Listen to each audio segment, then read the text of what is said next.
Obviously, the state of the human being, his psychological state, his religious state, his spiritual state, it's not fixed. It changes. The way in which we react to events changes. There are some days that I could be more emotional than other days. There are some days that I am more willing to obey Allah subhanahu wa ta'ala than other days. There are some days that I'm more willing to help others or read something. This is natural, because we human beings go through fluctuations, we go through changes. Now this hadith is bringing to our attention something important. When you find that your heart is in a spiritual state, it's become soft, receptive, you feel kind of emotional towards your relationship with Allah subhanahu wa ta'ala, take advantage of that opportunity.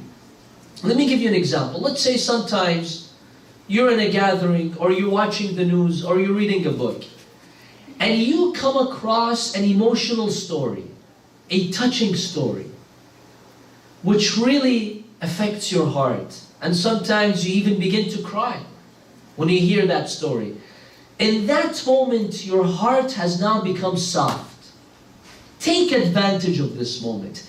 In that moment, ask Allah subhanahu wa ta'ala for forgiveness. In that moment, remember the sins you've done and ask for forgiveness. In that moment, get up, do wudu and pray. Because in those moments, you find a strong connection to Allah subhanahu wa ta'ala. So yes, the human beings fluctuates. There are changes in our lives. Now the second part of the question, let's say I am in the state where I don't have any interest in ibadah, in worship, in the Quran. I feel my heart is hard. I don't have that iqbal, which the hadith speaks about. What do?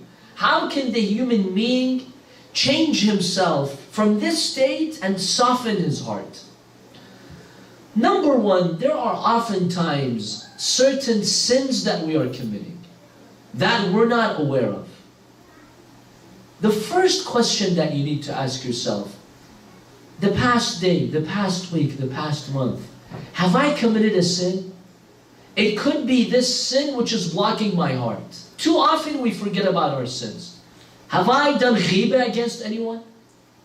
We often do this in our gatherings. If you think you have, ask forgiveness, go to that person, ask forgiveness. If I don't do that, Allah will not allow my heart to be softened.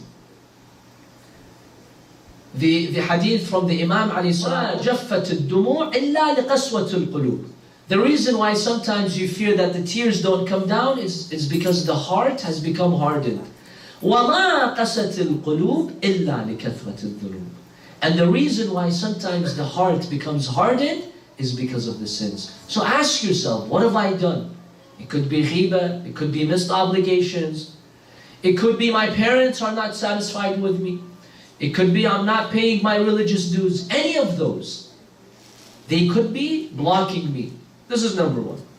Number two, I need to ask myself about the makruhat, brothers and sisters. The unrecommended acts. You know, the makruhat, they're not haram. Allah won't punish you or hold you accountable for them. But they play a major role in taking the tawfiq away from you. Do we perform the makruhat or no? Some people, their lives from the morning till night, full of makruhat, full of unrecommended acts. I need to ask myself, do I commit these acts or no? For example, let's go through examples of makruhat. For example, one of them is eating meat every day. Eating meat every day. Imam Ali says, alayhi salam, don't make your stomachs the graveyard of the animals. لا تجعلوا بطونكم مقابر الحيوانات. And I'm sure Dr. Baydoun will attest how bad it's for the heart to eat meat every single day. And the cholesterol and the fat. We have a hadith that say people who overeat or eat meat every single day, this hardens the heart. This hardens the heart. So this could be one reason my heart is not soft. Beware of what you eat. Even if it's halal food, we're not haram food. Al-Islam salam, if one is eating haram food. Forget it. The damage that it does to your ibadah and your worship and your spirituality. No, we're talking about halal food. Eating meat every single day. Chunks of meat, chunks of meat. This is not good. This is not good to our faith. Be moderate. 3 times, 4 times a week. Not every single day. And one of the best foods, by the way, to eat, which softens the heart, is lentil, adas. The prophets of Allah, like Yahya, when they wanted to speak to Allah subhanahu wa ta'ala, they wanted to cry, they would eat lentil, because that would soften their heart. So this is one recommended food that we eat. One day, Prophet Yahya alayhi salam, he was having dinner, so he ate a little bit more than he would normally do. He was having dinner, so he ate a little bit more than he would normally do. That night he slept, and he missed Salat al-Layl. That night he slept, and he missed Salat al-Layl. He was so angry that this happened. And once he was having a conversation with Shaitan, the Shaitan told him, he asked him, what is my weakness?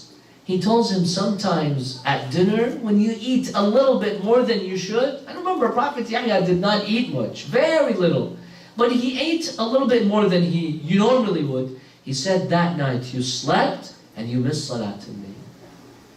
So Yahya alayhi salam, he made a promise. This is my last time that I will eat more than I'm supposed to. So overeating, for example, is makruh. Eating meat every day is makruh. Now here's another one. I'm not sure how easy for many of you is to implement it, especially in the summer when the nights are short. Sleeping between Fajr and between sunrise is extremely makruh. But a lot of us, we're guilty of this. Sleeping between Fajr, the time of Salah, and sunrise is makruh. Imam Ali ibn Abi Talib says, the sun witnesses that not a single day did it rise while Ali was sleeping. It's highly makruh. So if you want the barakah from Allah subhanahu wa ta'ala, be awake. Do something productive. You could be going over your work, you could be reading the Quran, which is the best thing to do during that moment. وَقُرْآنَ الْفَجْرِ إِنَّ قُرْآنَ الْفَجْرِ كَانَ مَشْهُودًا. Another thing, the way in which we sleep, brothers and sisters, the way in which we sleep. A lot of the youth, I know, they like to hug the pillow and sleep on their stomach, right? It's comfortable. But this is makruh, nawmatu shayateen. The way in which the shaitan sleeps is on his stomach. And when Imam Ali alayhi salam entered the mosque and he saw Ibn Muljan, he was sleeping on his stomach. The Imam says, Qum, hadihi nawmatu shayateen. So this is one thing that hardens the heart. The way in which you sleep. It's mustahab to sleep towards the qibla, and it's highly mustahab to have wudu while you sleep. Because when you perform wudu while you sleep, Allah subhanahu wa ta'ala will consider you doing ibadah from night till the morning. From night till the morning, if you simply do wudu and you sleep. Being on wudu in itself is highly recommended. So number 1, sins. Number 2, the makruhat. They have a huge impact on how soft is our heart and how much we interact with the ibadah. So these are 2 primary things we need to be aware of.